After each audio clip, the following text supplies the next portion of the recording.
Nabi SAW bersabda, khairukum man tala umruhu wa hasuna amaluhu. Sebaik-baik di antara kalian di sisi Allah Subhanahu wa taala adalah orang yang usianya dipanjangkan dan dia bisa memperbaiki amalnya. Hadis yang senada juga dikemukakan oleh Abi Hurairah radhiyallahu an, dia mendengar Nabi SAW bersabda, ala unabbiukum bi khiyarikum, maukah ku kabarkan kepada kalian manusia terbaik di antara kalian? Qalu, para sahabat mengatakan, bala ya Rasulullah, tentu wahai Rasul. Maka Nabi SAW mengatakan, khiyarukum atwalukum a'mara wa ahsanukum a'mala. Sebaik-baik orang di antara kalian di sisi Allah adalah orang yang panjang umurnya dan dia bisa memperbaiki amalnya. Inilah kelompok yang pertama. Orang yang paling baik kedudukannya di hadapan Allah Subhanahu wa taala adalah orang yang Allah panjangkan usianya.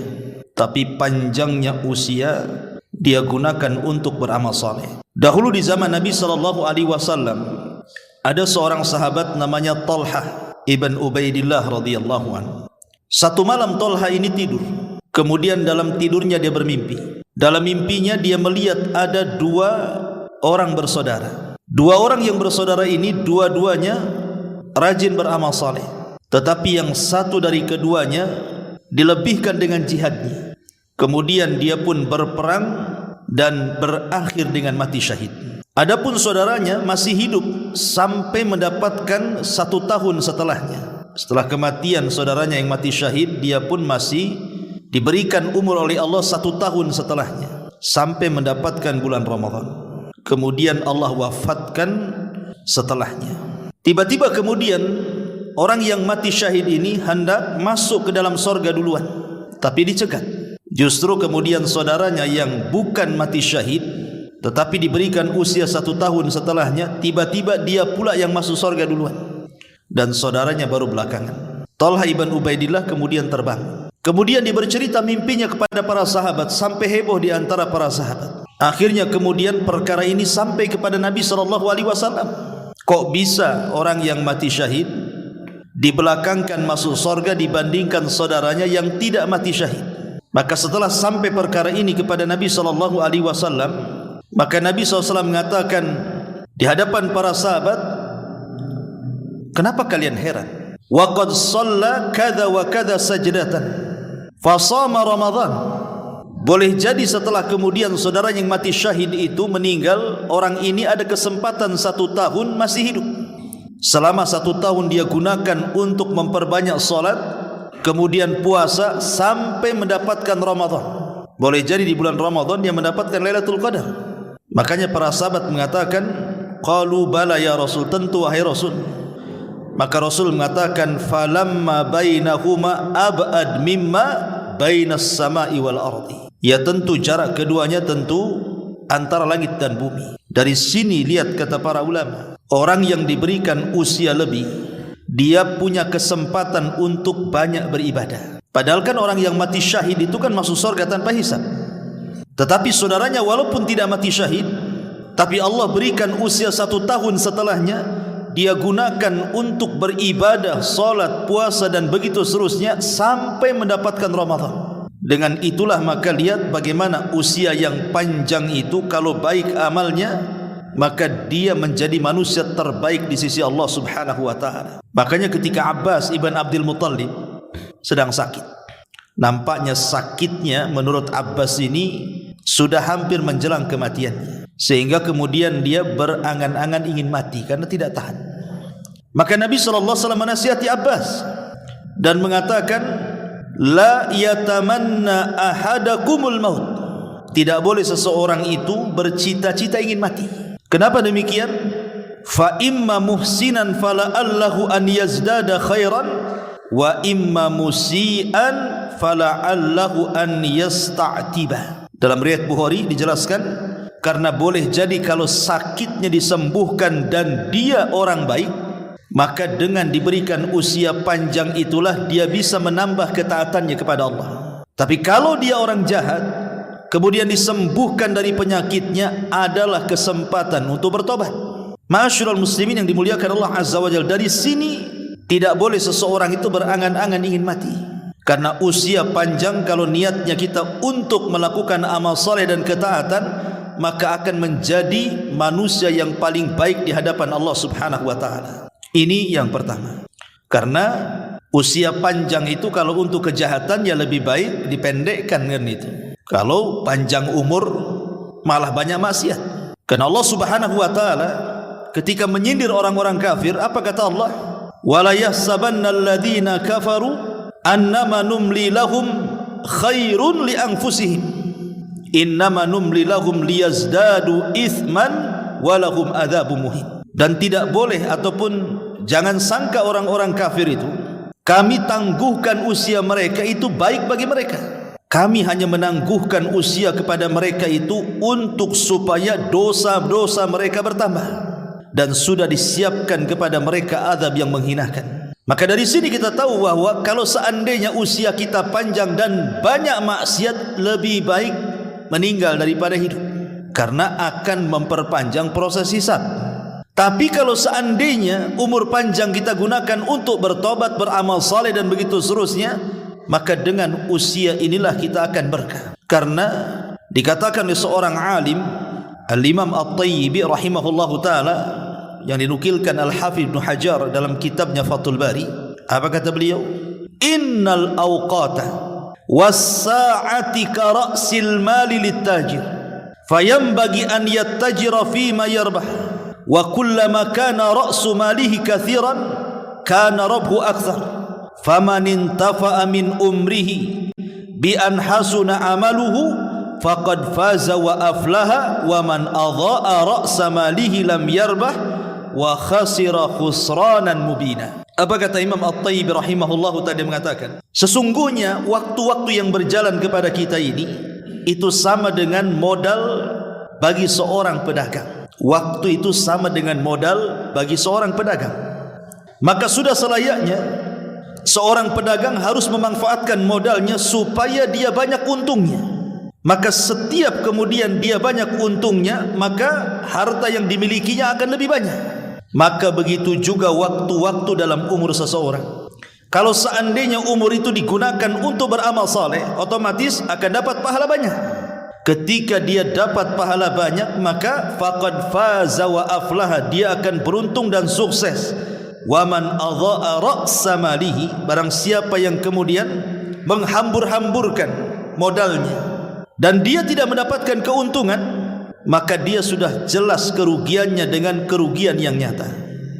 Ma'asyiral muslimin yang dimuliakan Allah Subhanahu wa taala, ini yang pertama. Yang kedua, disebutkan dalam hadis Utsman bin Affan radhiyallahu anhu yang dikeluarkan Imam Bukhari. Nabi sallallahu alaihi wasallam bersabda, "Khairukum man ta'allama al-Qur'an wa 'allamahu."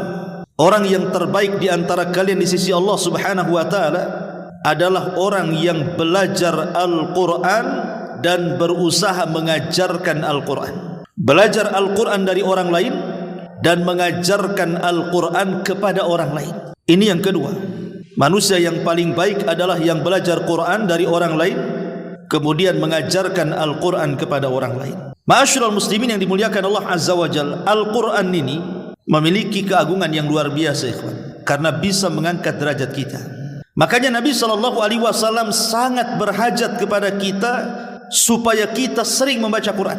Dalam sebuah hadis dari Abi Dzar Al-Ghifari radhiyallahu anhu dari Nabi SAW. Jadi Abi Dzar ini minta dinasihati, kira-kira apa yang harus aku lakukan? Maka Nabi SAW mengatakan, alaika bitilawatil Quran fa innahu nurun laka fil ardi wa dukhrun laka fis sama. Saya anjurkan kepadamu hai Abu Dzar, kata Rasul, perbanyaklah baca Quran, karena Al-Quran itu akan menjadi cahayamu di bumi dan akan menjadi simpananmu di langit. Bahkan disebutkan dalam sebuah hadis dari Abdullah ibn Umar radhiyallahu anhu secara marfu kepada Nabi sallallahu alaihi wasallam yang dikeluarkan Imam Abi Dawud dan Tirmidzi, nanti di sorga orang-orang yang gemar membaca Al-Quran di dunia itu akan dikumpulkan. Kemudian dikatakan yuqalu li sahibil Quran, akan dikatakan kepada orang-orang yang cinta dengan Quran, iqra, baca, wartaq, naiklah. Allah akan berikan sayap di bahu-bahunya, kemudian disuruh terbang ke langit. Warattil, kemudian baca secara tartil. Kama kunta turattil fid dunya, sebagaimana engkau tartilkan bacaanmu di dunia. Fa inna manzilataka inda akhiri ayatin taqrauha, karena kedudukanmu di sorga kelak itu ditentukan dengan akhir ayat yang kau baca di dunia. Dari sini kata para ulama, lihat bagaimana Allah Subhanahu wa taala mengangkat derajat para penghafal Quran, para pencinta Al-Quran, sehingga derajat mereka ditinggikan setinggi-tingginya oleh Allah Subhanahu wa taala di sorga. Makanya jangankan lagi cerita sorga, orang-orang yang suka membaca Al-Quran itu akan ditinggikan derajatnya di dunia, di kuburannya, dan di akhiratnya. Adapun di dunia, Nabi SAW mengatakan dalam hadis Abi Mas'ud radhiyallahu an, apa kata Rasul? Ya ummu al-qaum aqra'uhum li kitabillah. Yang berhak menjadi imam dalam salat adalah orang yang paling aqra' terhadap Al-Quran. Apa aqra' di sini? Banyak hafalannya, bagus bacaannya, kemudian bagus suaranya, maka orang ini harus dikedepankan jadi imam, karena orang ini berhak menjadi imam. Ini di dunia Allah Subhanahu wa taala berikan kedudukan bahwa orang yang seperti ini berhak menjadi imam. Adapun dalam kuburan, dijelaskan dalam hadis Jabir bin Abdullah radhiyallahu anhu yang dikeluarkan Imam Bukhari. Nabi SAW ketika menguburkan para syuhada, apa kata Nabi SAW? Ayyuhum akthar akhdan lil Quran, siapa di antara para syuhada ini yang paling banyak hafalan Qurannya? Maka kemudian para sahabat mengisyaratkan kepada Fulan ibn Fulan. Maka Rasul mengatakan, dahulukan dia masuk ke dalam kuburan sebelum yang lainnya. Lihat bagaimana Rasul mendahulukan para penghafal Quran masuk ke liang lahat dibandingkan yang lainnya. Adapun di akhirat, tadi hadis yang kita baca, kelak di sorga para pembaca Quran itu di dunia akan diangkat derajatnya sampai ke derajat yang paling tinggi di sorga. Dan ini menunjukkan bahwa Al-Quran itu bukan hanya bermanfaat di dunia, tetapi juga bermanfaat sampai ke kuburan dan sampai kepada sorga. Oleh karena itulah maka jangan pernah malas membaca Al-Quran. Apalagi secara umum memang pahala membaca Quran itu satu huruf mendapatkan 10 kebaikan. Kalau setiap hari kita baca Al-Fatihah saja, ada berapa huruf itu kebaikan yang kita dapat? Apalagi kalau satu lembar, 2 lembar, apalagi sampai dihatamkan dalam sekian hari, tentu pahalanya jauh lebih banyak lagi. Kemudian yang ketiga adalah hadis yang dikeluarkan oleh Imam Al-Bukhari, di mana Nabi SAW diceritakan oleh seorang sahabat Nabi SAW, lam yakun Rasulullah SAW fahishan wala mutafahishan wa innahu kana yaqul inna khiyarakum ahasinukum akhlaqan. Nabi SAW tidak pernah berbuat keji dan tidak pula menyuruh orang untuk berbuat keji. Bahwa beliau bersabda, sesungguhnya sebaik-baik kalian di sisi Allah Subhanahu wa taala adalah orang yang paling mulia akhlaknya. Kelompok yang ketiga adalah manusia terbaik di sisi Allah adalah manusia yang paling baik akhlaknya. Ma'asyiral muslimin yang dimuliakan Allah Azza wa Jalla, akhlak ini luar biasa ya ikhwan. Kenapa? Karena perkara yang paling banyak memasukkan ke dalam sorga adalah akhlak. Ibadah kan banyak, salat, puasa, zakat, haji, macam-macam ibadah itu, dan semuanya bisa memasukkan orang ke dalam sorga. Tetapi akhlak ini adalah perkara yang paling banyak manusia masuk sorga itu justru dari akhlaknya. Dan ini berdasarkan sabda Nabi SAW, aktsaru ma yudkhilun nas al-jannah taqwallah wa husnul khuluq. Manusia yang paling banyak Allah masukkan ke dalam sorga adalah mereka orang-orang yang bertakwa dan orang-orang yang baik akhlaknya. Bahkan di sorga itu ada tingkatan-tingkatan sorga tertentu yang tidak bisa diraih dengan sholat, tidak bisa diraih dengan puasa, tidak bisa diraih dengan haji dan ibadah-ibadah yang lain, hanya bisa diraih dengan akhlak. Kata Nabi SAW, innar rajula la yudriku bihusni khuluqihi darajatas sa'imil qa'im. Sesungguhnya seseorang itu mampu mendapatkan dengan kebaikan akhlaknya derajat orang-orang yang berpuasa ataupun orang-orang yang salat. Maksudnya salat malam. Artinya orang-orang yang berakhlak itu bisa menandingi orang-orang yang rajin salat sunnah dan orang-orang yang rajin qiyamul lail. Bahkan Nabi SAW mengatakan termasuk kesempurnaan iman adalah ahasinuhum akhlaqa, orang yang paling baik akhlaknya. Ma'asyiral muslimin yang dimuliakan Allah Azza wa Jalla, lalu seperti apa akhlak itu? Ulama mengatakan akhlak itu ada di 6 perkara. Kalau ada kita di 6 perkara ini, berarti kita berakhlak. Yang pertama, an yakunal insan kathiral haya qalilal adha. Pertama, banyak malunya dan sedikitnya dia menyakiti orang. Ini pertama, banyak malu dan sedikit menyakiti orang. Yang kedua, kathirus salahi saduqul lisani qalilul kalami. Suka memperbaiki orang, mengislah. Kemudian lisannya senantiasa jujur dan sedikit bicara. Kemudian yang ketiga, kathirul amali qaliluz zalali qalilul fuduli. Banyak beramal, sedikit kesalahannya dan sedikit fudulnya. Fudul itu artinya berlebihan, entah berlebihan makan, berlebihan minum, berlebihan tidur, berlebihan bicara, dan begitu seterusnya. Kemudian yang keempat, barran wasulan waquran saburan syakuran radiyan haliman rafiqan afifan syafiqan. Barran, orangnya berbuat baik kepada orang tua. Wasulan, suka menyambung silaturahim. Saburan, orangnya sabar. Syakuran, suka bersyukur. Radiyan, ridha dengan pemberian Allah. Haliman, lembut. Rafiqan, halus. Afifan, menjaga kehormatan. Syafiqan, dan menyebar kasih sayang. Ini yang keempat. Yang kelima, la la'anan wala sabbaban wala nammaman wala mughtaban wala ajulan wala haqudan wala bakhilan wala hasuda. Yang kelima, tidak suka melaknat, tidak suka mencela, tidak suka mengadu domba, tidak suka menggibah, tidak terburu-buru, tidak pendengki, tidak bakhil, dan tidak suka hasad dengan orang. Ini yang kelima. Dan yang terakhir, basyashan hasyashan yuhibbu fillah wa yarda fillah wa yaghdabu fillah. Suka tersenyum, sumringah bahasa kitanya, mukanya senang, orang memandang pun senang. Kalau dia mencintai, dia cinta karena Allah. Kalau dia redha kepada seseorang, dia redha karena Allah. Dan kalau dia marah karena Allah subhanahu wa ta'ala. Inilah 6 perkara termasuk daripada sifat orang yang memiliki akhlak yang baik. Ma'asyiral muslimin yang dimuliakan Allah Azza wa Jalla, ini yang ketiga. Yang keempat, disebutkan dalam hadis Abi Hurairah radhiyallahu an, dan hadis ini dikatakan hasan sahih. Anna Nabi sallallahu alaihi wasallam waqafa ala unasin julus. Jadi satu hari Nabi sallallahu alaihi wasallam pernah berdiri di tengah-tengah sahabat yang sedang duduk-duduk. Faqala, maka Rasul katakan di hadapan para sahabat yang sedang duduk-duduk itu, ala ukhbirukum bi khairikum min syarrikum. Maukah aku kabarkan kepada kalian orang terbaik di antara kalian dari orang terburuk di antara kalian? Mau aku kabarkan siapa orang terbaik di antara kalian di antara orang terburuk kalian? Fasakatu, sahabat diam. Maka Nabi SAW mengulang 3 kali.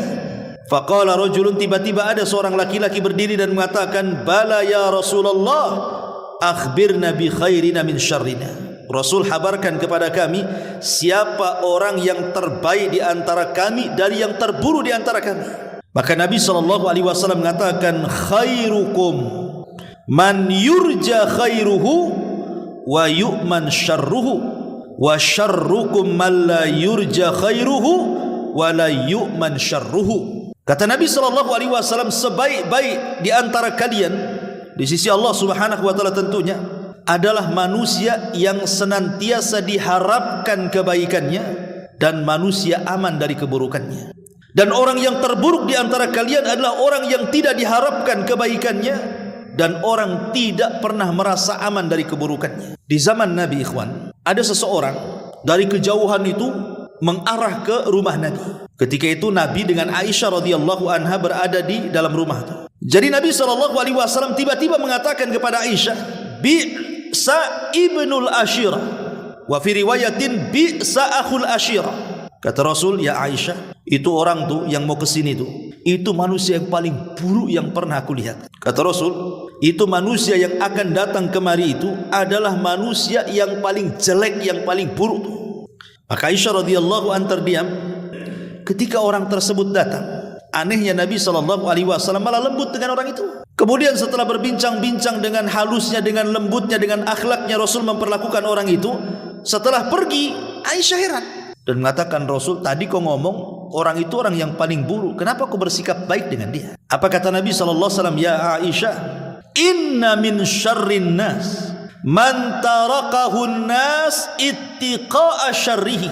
Wahai Aisyah, seburuk-buruk manusia adalah orang yang ditinggalkan manusia yang lainnya karena takut dengan keburukannya. Orang yang ditinggalkan manusia oleh orang lain, kita ditinggalkan orang gitu. Kenapa orang itu meninggalkan kita? Karena orang itu takut dengan kita berbuat jahat kepadanya. Artinya kebalikannya, mafhum mukhalafahnya, kalau seandainya orang itu suka dengan kedatangan kita karena kita ini diharapkan kebaikannya, maka kita menjadi manusia terbaik di hadapan Allah Azza wa Jalla. Contoh umpamanya, kita ini sering bantu orang, entah dengan tenaga kita, dengan waktu kita, dengan uang kita, dengan sedekah kita, dan begitu seterusnya. Secara otomatis orang-orang yang dibantu itu, mereka mengharap kedatangan kita. Ketika mereka susah, mereka selalu mengharap dalam otaknya, kapanlah dia datang bantu saya. Kalau saya ngomong kayaknya segan sudah banyak bantu. Maka orang yang diharapkan kebaikannya orang lain yang seperti ini adalah, kata Rasul, khairukum, kalian sebaik-baik manusia di hadapan Allah Subhanahu wa taala. Karena sebaliknya, kata Nabi, orang yang paling buruk adalah orang yang manusia ditinggalkan orang lain karena takut keburukannya. Lalu kenapa Nabi SAW berbuat baik kepada orang yang dikatakan dia orang paling buruk di hadapan Aisyah? Karena Rasul SAW berbuat baik itu supaya dia jangan berbuat jahat. Makanya kita berbuat baik sama dia. Sebab orang jahat kalau dijahati makin jahat kan. Tapi orang jahat kalau kita baikin, mudah-mudahan kejahatannya tidak sampai kepada kita. Itu maksudnya tujuan Nabi SAW bermuamalah baik dengan orang yang jahat yang dikatakan Rasul kepada Ummul Mukminin Aisyah radhiyallahu anha. Satu hari Abi Dzar Al-Ghifari datang kepada Nabi SAW. Kemudian mengatakan, ya Rasulullah, ara'aita in dha'iftu am ba'dil amal. Rasul, bagaimana pendapatmu kalau aku tidak sanggup memperbanyak amal? Bagaimana pendapatmu kalau aku ini tidak sanggup banyak-banyak melakukan amalan? Mungkin ya hanya mencukupkan yang wajib-wajib saja. Adapun yang sunnah ini ya kadang-kadang dikerjakan, kadang-kadang tidak. Apa nasihat Nabi SAW? Dan ini juga nasihat bagi kita ya, yang kurang sunnah, kurang mengamalkan sunnah. Mungkin kita kurang sholat sunnahnya, kurang puasa sunnahnya, kurang sedekahnya, kurang baca Qur'annya, pokoknya kurang dari sunnah-sunnahnya lah.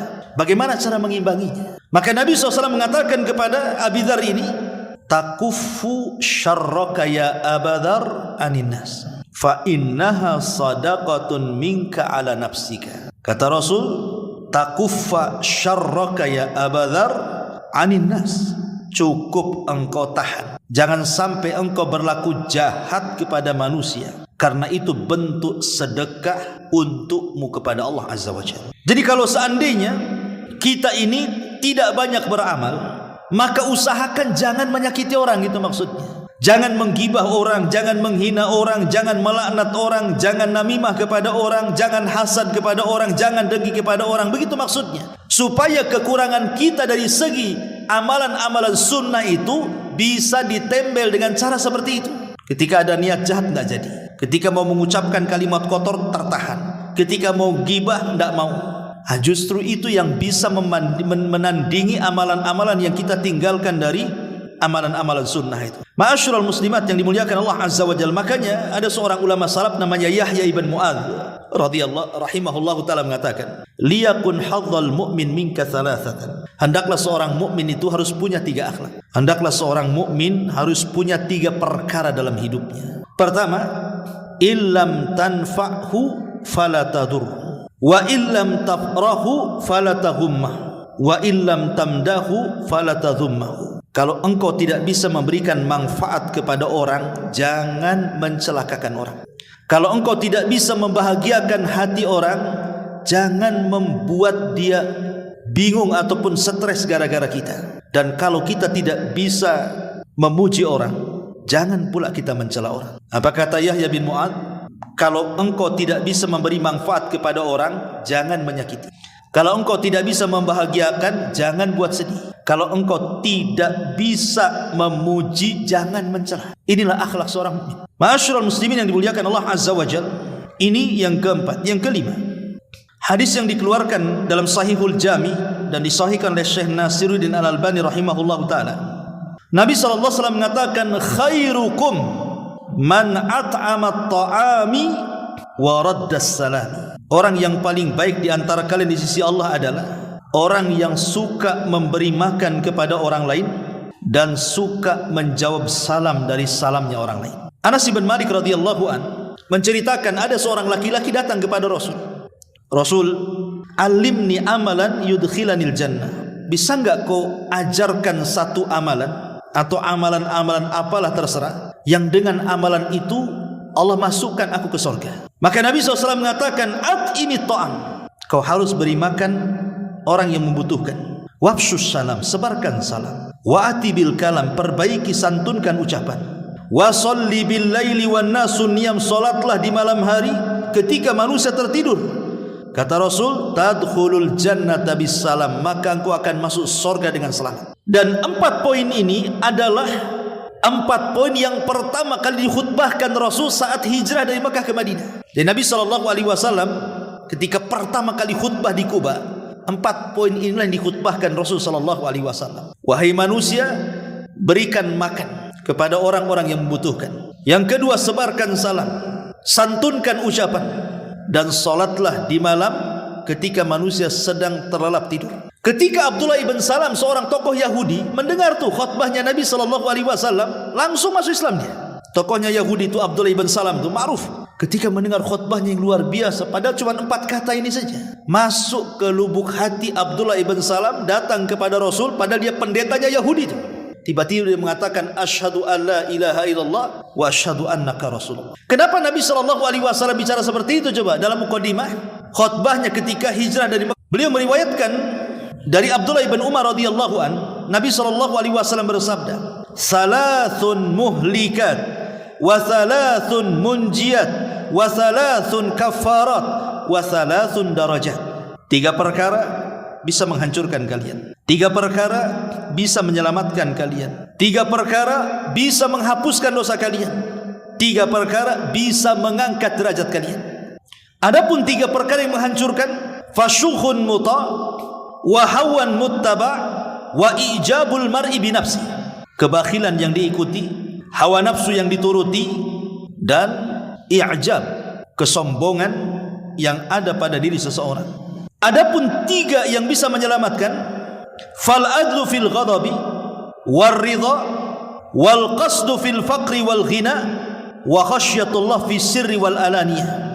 Adapun 3 perkara yang bisa menyelamatkan, adil saat marah, berbuat adil saat marah. Karena biasanya orang yang marah itu tidak adil. Biasanya kalau orang lagi marah, emosi, tidak akan berbuat adil dia. Tapi kalau dia ingin selamat, adillah saat Anda sedang marah. Yang kedua, sederhanalah, baik Anda fakir ataupun kaya. Dan yang ketiga, takutlah kepada Allah, baik di waktu sendirian ataupun terang-terangan. Adapun 3 perkara yang bisa menggugurkan dosa, intidarus salah ba'da salah, menunggu salat setelah salat, wa isbagil wudu, yang kedua menyempurnakan wudu, dan yang ketiga naqlul aqdam ilal jamaat, berusaha melangkahkan kaki menuju masjid untuk melaksanakan salat jamaah. Adapun yang ketiga yang bisa, yang keempat yang bis, 3 perkara yang bisa mengangkat derajat, di sini syahidnya. Pertama, it'amut ta'am, memberi makan. Yang kedua, ifsa'us salam, menyebar salam. Dan yang ketiga, wassalatu bil laili wan nasu niyam, salat malam ketika manusia sedang tertidur. Maka di antara yang mengangkat derajat kita adalah memberi makan dan menyebarkan salam. Taib, ini yang kelima. Yang keenam, disebutkan juga di dalam kitab Sahihul Jami dan disahihkan oleh Syekh Albani rahimahullahu taala, Nabi SAW bersabda, khairun nasi dzul qalbil mahmum walisan as-sadiq. Qalu saduqul lisan na'rifuhu ya Rasulullah, fama mahmumul qalbi? Qala huwa an-nakiyyu taqiyyu la ithma alaihi wala baghya wala ghilla wala hasad. Kata Nabi SAW, sebaik-baik manusia di sisi Allah adalah mereka orang-orang yang memiliki hati yang mahmum dan lisan yang jujur. Sahabat bertanya, Rasul, kalau lisan jujur kami tahu, hati yang mahmum itu apa? Jadi kalau lisan yang jujur, kata sahabat, kami sudah tahulah itu definisinya. Lah, hati yang mahmum itu seperti apa? Maka Nabi SAW mengatakan, hati yang mahmum adalah an-naqiyat taqiyya la ithma alaihi wala bagya wala ghilla wala hasad. Orang yang memiliki hati yang sangat bersih dan bertakwa kepada Allah, tidak ada dosa, tidak berbuat zalim, tidak ada kebencian, dan tidak ada hasad. Maka orang yang seperti ini adalah sebaik-baik manusia di sisi Allah Subhanahu wa taala. Orang-orang yang memiliki hati yang bersih. Karena hati bersih itu hati penduduk sorga. Hati penduduk sorga itu satu hati. Makanya kenapa sebelum orang masuk sorga itu, di situ ada kisos diulang. Pengulangan kisos yang pernah dilakukan kisos di dunia diulang lagi itu, supaya mencapai keadilan yang hakiki, sehingga ketika orang itu sudah melangkahkan kakinya ke sorga, tidak ada lagi kedengkian dalam hatinya. Wa nazza'na ma fi sudurihim min ghillin ikhwana. Kami cabut tuh perasaan-perasaan dengki penduduk sorga itu, sehingga masuk ke dalam sorga ikhwana, mereka bersaudara, satu hati. Dan memang membersihkan hati ini sulit sekali. Kalau antum punya mobil, tinggal dibawa ke karwas saja sebentar dah bersih. Kalau rumah antum kotor, datangkan pembantu, bayar 1 juta satu hari, bersih kinclong. Baju kita kotor, tinggal dilondrikan, langsung bersih. Masalahnya kalau hati kotor ini macam mana cara bersihkannya? Antum minum Baiklin, matilah antum. Macam mana caranya? Sehingga membersihkan hati itu perkara yang sulit sekali. Perlu mujahadah, adanya kesungguhan dalam bersihkan hati itu. Contoh saja hasad. Saya, antum atau siapapun memiliki hasad. Tidak ada manusia kecuali ada hasad di hatinya. Ingatnya, tidak ada manusia kecuali ada hasad di hatinya. Tapi bagi orang baik, hasad itu tidak memudaratkan dia. Hasad itu menjadi bahaya ketika orang itu jahat. Kalau sekedar hasad saja, seseorang menginginkan seperti orang lain, itu kan hasad. Umpamanya kita lihat tetangga kita beli mobil, pengen juga punya mobil.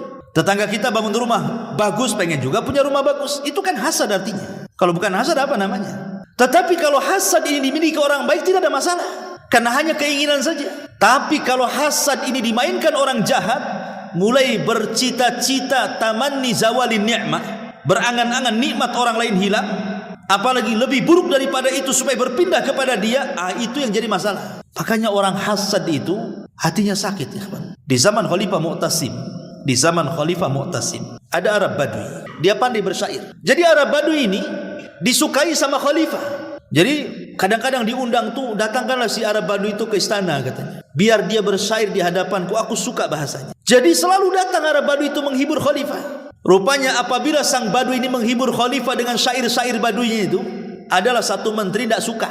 Kata satu menteri, aku loh berpuluh-puluh tahun mengabdi kepada raja, tidak pernah aku duduk di samping dia. Ini si Badui pula katanya, tidak punya kedudukan dari desa, kok dia bisa akrab pula dengan Khalifah. Mulai hasad hatinya. Akhirnya dia merencanakan sesuatu. Dengan cara apa? Jadi satu hari raja ini meminta kepada sang menteri ini untuk memanggil Arab Badui menghibur Khalifah. Di sini ada kesempatan membuat makan. Dengan cara apa? Diajak makan ke rumahnya, ke rumah sang menteri itu. Kemudian dikasih makan makanan banyak sekali, tapi semua makanannya itu berbau. Jadi menyisakan bau di mulutnya.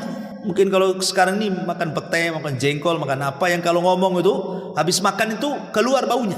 Karena tahu dia akan menghadap Khalifah, dibuat bau mulutnya.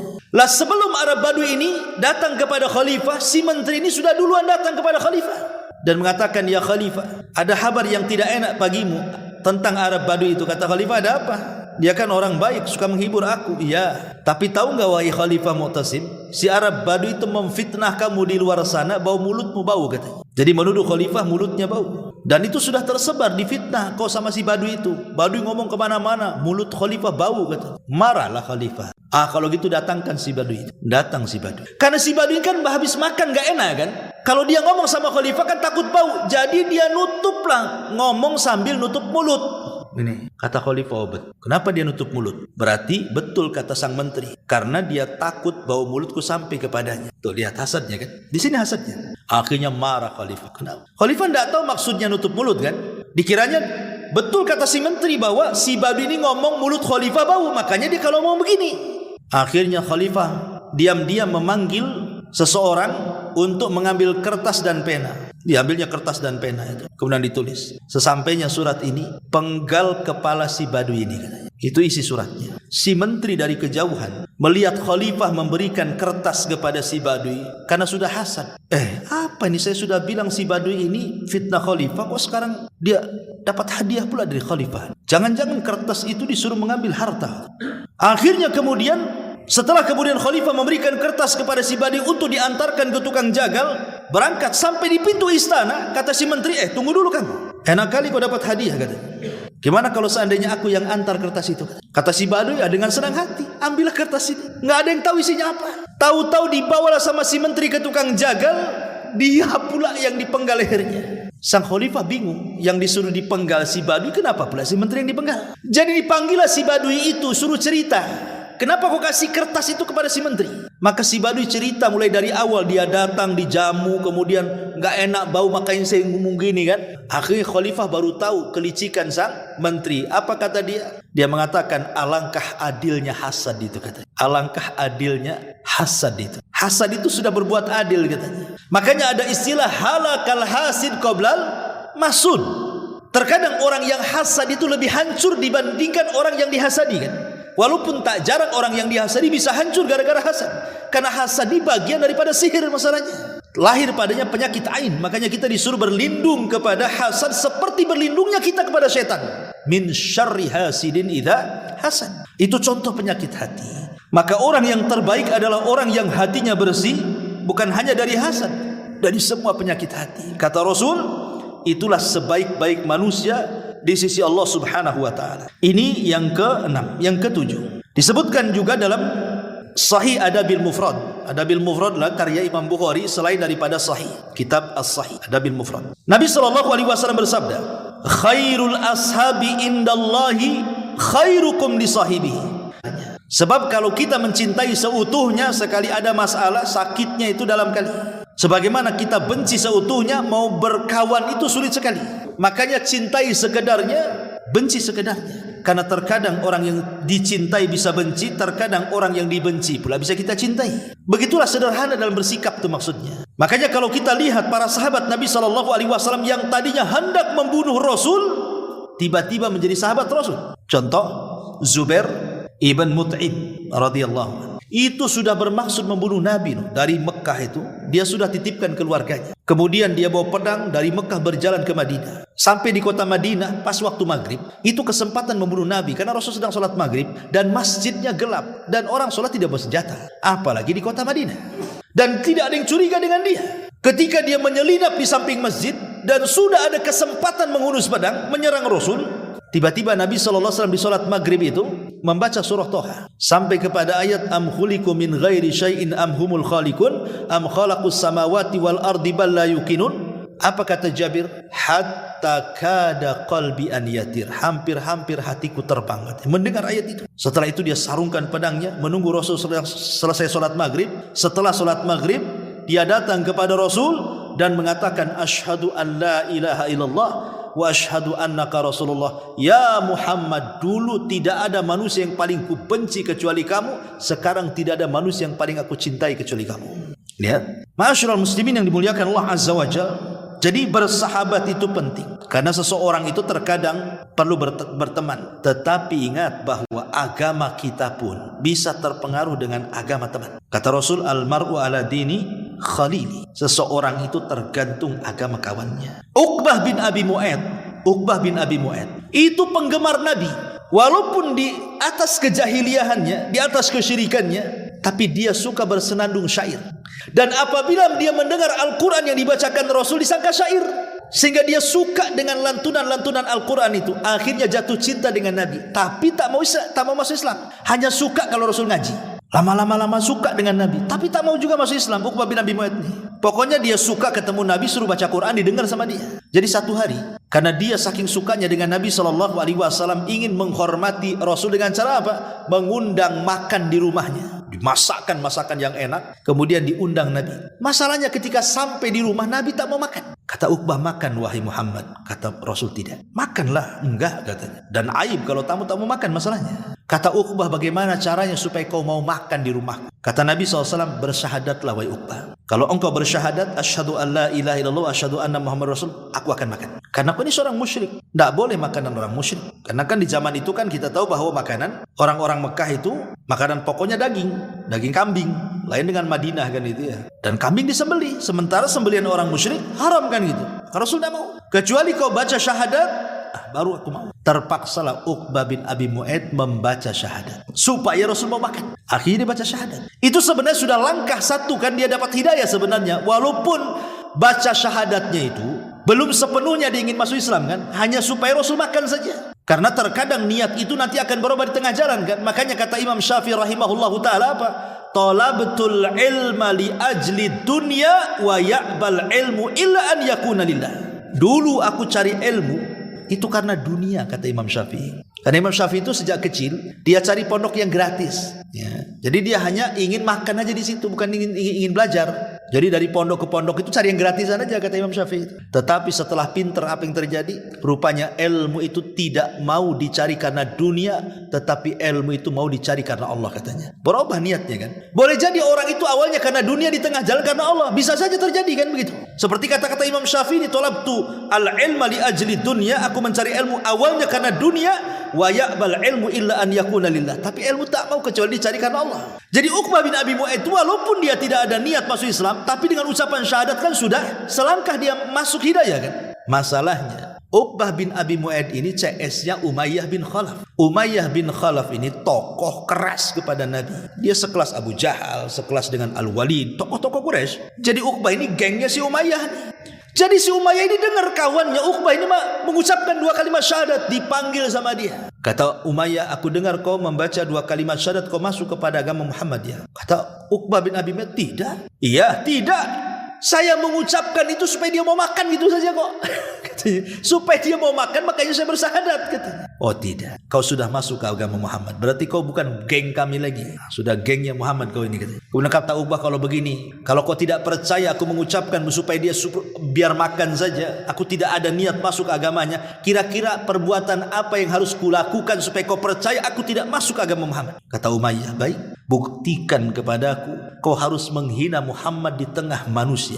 Akhirnya satu hari Abu Jahal ini sesumbar di hadapan para pemuda Quraisy. Di situ ada Uqbah. Dia mengatakan, man wadha'a sala jazur, siapa yang bisa meletakkan sala jazur, kotoran unta yang masih berdarah itu, di pundak Muhammad yang sedang duduk nanti kalau dia sholat menghadap Ka'bah, letakkan sala jazur di atas pundaknya, maka falahu kada wa kada, dia akan mendapatkan ini dan itu. Wow, kesempatan Uqbah ini membuktikan kepada siapa? Umayyah. Dicarinya sala jazur itu, kotoran unta yang masih berdarah itu. Setelah dapat, betul-betul Rasul datang kemudian sholat depan Ka'bah. Disitulah kesempatan dia menghina Rasul untuk membuktikan kesetia kawanannya dengan Umayyah bin Khalaf. Na'udzubillah. Bayangkan, kadang-kadang kawan ini as-sahibus sahib, kata orang Arab itu. Kawan itu bisa nyeret ya. Makanya hati-hati ya. Maka orang yang terbaik di sini yang nomor 7 adalah orang yang paling baik kepada temannya. Tentu teman yang baik yang bisa bermanfaat untuk kita ataupun berbuat baik kepada tetangganya. Kemudian yang nomor 8, sebuah hadis yang dikeluarkan Imam Bukhari pada nomor hadis ke 2305, Nabi SAW bersabda, khairukum ahsanukum qadha'an, sebaik-baik kalian adalah orang yang paling baik dalam mengembalikan amanah, entah hutang atau yang lainnya. Di zaman Nabi SAW ada seorang Arab Badui. Arab Badui ini pernah dipinjam untanya oleh Nabi SAW. Ketika sudah hampir sampai kepada waktunya, Rasul harus mengembalikan kan. Maka tiba-tiba dia datang kepada Nabi SAW dengan tidak sopannya berteriak-teriak. Ya Arab Badui, mana ada akhlak. Tiba-tiba dia berteriak dan mengatakan, ya Muhammad, kembalikan janjimu kepadaku. Kembalikan janjimu kepadaku. Tapi Nabi SAW walaupun orang Badui itu kasar gitu ya, tidak ada sopan santunnya, Nabi SAW hanya bisa senyum. Tapi yang marah para sahabat karena melihat kurang adabnya orang ini menghadap Nabi. Tapi Nabi SAW mengatakan kepada para sahabat, da'uhu fa inna li sahibil haqqi maqala. Apa kata Nabi SAW? Biarkan dia, karena bagi orang yang benar ucapannya wajib dipenuhi janjinya. Kemudian kata Nabi SAW, a'tuhu sinnan mithla sinnihi. Kata Rasul, berikan seekor anak unta sebagaimana dulu aku mengambil anak unta dia. Sahabat mengatakan, ya Rasul, tidak ada anak unta, yang ada unta besar.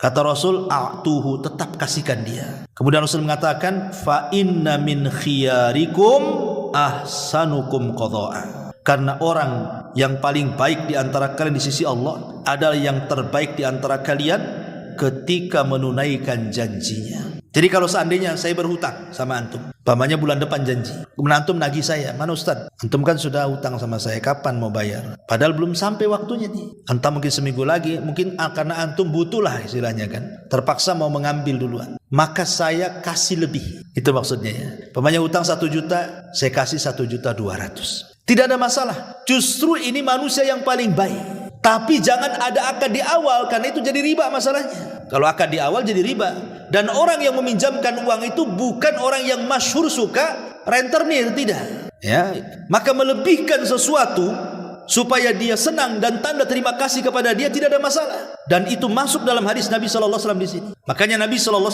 sangat memuji dalam hadisnya, rahimallahu rajulan samhan idza ishtara wa samhan idza ba'a wa samhan idza ishtara wa samhan idza qada wa samhan idza qada. Semoga Allah merahmati orang yang mudah dalam menjual, mudah dalam membeli, mudah dalam menghutang, dan mudah saat membayar hutang. Karena biasanya orang kalau pinjam uang itu mudah, bayarnya ini yang sulit.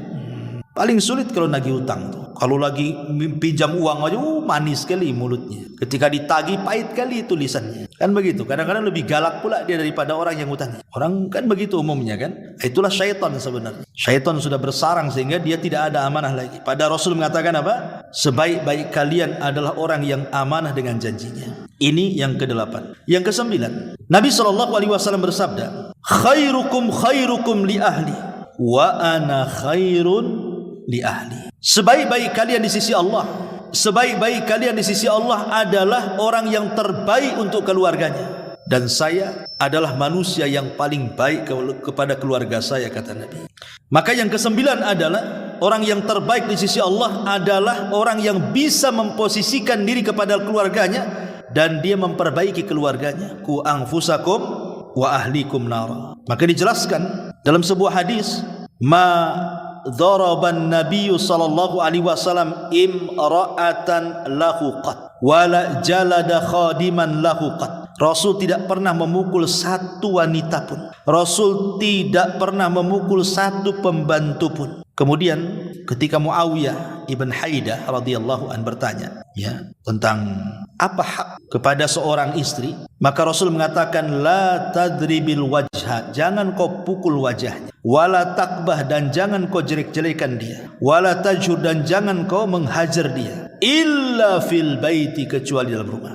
Karena kebanyakan laki-laki ikhwan kalau tak ada iman, atau terkadang yang sudah ngaji juga, mungkin ngajinya baru atau gimana kan, terkadang dia bisa mukul keluarganya, dan sasaran pukul mesti wajah kan begitu ya. Padahal Allah Subhanahu wa taala ketika menciptakan Adam itu, Allah bentuk Adam itu ala suratihi, wajahnya seperti bentuk yang sangat indah sekali. Makanya kenapa kemudian kita tidak boleh memukul wajah? Karena memukul wajah itu sama dengan menyakiti sang penciptanya Allah Subhanahu wa taala. Rasul itu hanya membolehkan memukul itu selain wajah, itu pun pukulan kepada keluarga itu dzarban ghairu mubarrih kan begitu. Pukulan yang tidak berbekas, dan itu pun sudah las, artinya sudah tidak bisa lagi kita bersama. Bahasanya kan begitu. Karena pukulan itu sudah terakhir kan. Apa kata Allah Subhanahu wa taala? Apabila engkau takut istrimu itu melakukan nusuz itu ya selingkuh atau yang semacamnya. Yang pertama fa'idhuhunna, nasihati dulu. Kalau tidak bisa fahjuruhunna fil madaji, baru kemudian pisah ranjang. Yang ketiga fadribuhun. Jadi yang terakhir memukul itu. Makanya kenapa kemudian seseorang itu harus adil dalam keluarga kan? Apa kata Nabi SAW? La yafruku mu'minun mu'minatan in kariha khuluqan radiyal akhar, kata Rasul. Tidak boleh seorang suami mencela istri atau sebaliknya. Kalau tidak suka dengan akhlaknya, maka lihat kebaikannya. Sebelum kita ini ngomong kasar, mukul atau apa, lihat kebaikan. Kebaikan istri itu lebih banyak ataukah lebih sedikit kan itu? Atau sebelum istri ngomong kasar sama suaminya, lihat kebaikan suaminya, lebih banyak ataukah lebih sedikit, supaya bersikap adil di situ maksud. Ini yang nomor 9. Dan yang terakhir, hadis yang dikeluarkan Imam At-Tabrani, Al-mu'minu ya'laf wa yu'laf wa la khaira fi man la ya'laf wa la yu'laf wa khairun nas anfa'uhum linnas. Orang yang beriman adalah orang yang ramah dan diperlakukan dengan ramah. Tidak ada kebaikan bagi seseorang yang tidak berbuat ramah, dan tidak pula pada seseorang yang tidak diperlakukan dengan ramah. Kemudian kata Rasulullah, sebaik-baik kalian di sisi Allah adalah orang yang paling bermanfaat bagi manusia yang lain. Kehadiran kita di tengah-tengah masyarakat itu kalau bisa bermanfaat untuk mereka. Ada kerja bakti, ikut gitu. Tetangga sakit, bantu. Tetangga butuh bantuan, bantu. Pokoknya bermanfaat. Banyaklah hal-hal yang bermanfaat itu. Kata Nabi SAW, salah satunya adalah sururun tudkhiluhu ala qalbil muslim. Kebahagiaan yang kau tanam ke hati seorang mukmin, dan ini amalan yang paling afdal, namanya jabrul qulub, ya, menembel hati orang. Itu amalan yang paling dicintai Allah. Ketika ada orang sedih, kita hibur, akhirnya ngurangi kesedihannya, gitu ya. Ketika susah, kita bantu, ngurangi kesusahannya. Itu disebut jabrul qulub. Karena aneh manusia ini, kadang-kadang, contoh saya sudah sibuk dengan pekerjaan saya sibuk dengan istri saya sibuk dengan anak saya sibuk dengan masalah saya. Tiba-tiba antum datang menghina saya, menggibah saya, mencaci maki saya lagi sibuk, antum datang menyibukkan lagi saya, kan gitu. Dengan kesibukan kita aja di rumah itu sudah luar biasa. Jangan kemudian kita datang menyibukkan orang lain. Harusnya kita kurangi beban orang, ini tidak ditambahkan beban orang lain. Kadang-kadang kita ini harus banyak melatih diri untuk memberikan uzur, gitu maksudnya. Kalau ada saudara kita salah itu, kasih uzur. Kalau perlu 100 uzur. Oh enggak lah, mungkin dia begini, begitu. Supaya ketika memberikan uzur itu, supaya kita tidak langsung bersikap dengan sikap yang tidak baik. Nanti menyakiti orang. Gara-gara ucapan kita tadinya ke masjid, jadi tidak ke masjid. Siapa yang dosa? Orang ini hari-hari ke masjid. Gara-gara ucapan kita sama dia, akhirnya nggak ke masjid. Siapa yang dosa di sini? Kita jadinya, kan? Gara-gara kita dia nggak ke masjid. Kan gitu ya, kan? Masyarul muslimin yang dimuliakan Allah Azza wa Jalla. Maka yang terakhir adalah kata Nabi SAW, khairun nasi anfa'uhum linnas. Sebaik-baik manusia adalah yang bermanfaat bagi manusia yang lain. Rawahu Tabrani. Wallahu alam. Ini yang bisa sampaikan. Mudah-mudahan manfaatnya. Subhanaka bihamdika asyhadu an la ilaha illa anta astaghfiruka wa atubu ilaik. Allahu taala alam. Assalamualaikum warahmatullahi